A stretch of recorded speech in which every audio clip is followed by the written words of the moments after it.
I'm the kid of immigrants, like, so I was kind of defying my parents by entering like a manual / creative profession.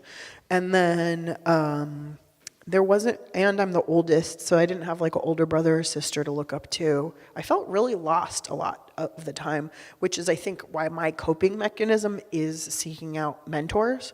And so, and like, older colleagues, and sort of glomming myself onto them to be like, teach me, how do I navigate this new, big, scary world? And so in school, especially because I went to such a big, huge university, that was a little bit harder to do. So I had found my way to professors who really were very giving and generous.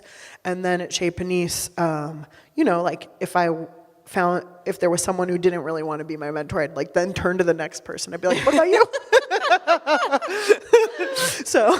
So I've just sort of like asked and asked and asked. And it's funny because I don't think of myself as a particularly like personally resilient person, like personal rejection or personal criticism, really gets me.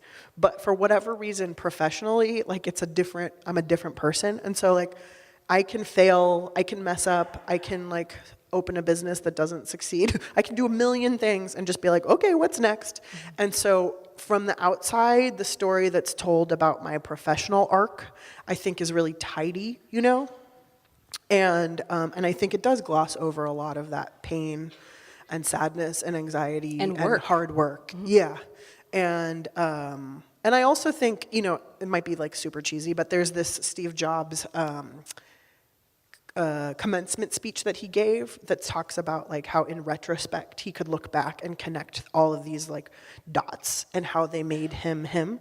And I think for me, certainly the failures and the hard work and the things that I thought I wanted so badly that didn't work out and were heartbreaks at the time, then led me onto a detour that ended up being the right path. And I think, that feeling, I feel so much in my bones just sitting here, like in a room with all of this young energy. Like I feel it. I remember so much that feeling of like that every decision feels so important and critical, like it's going to be the thing that leads you to be the creative mastermind that you want to be, or to be the chef, or to be the doctor.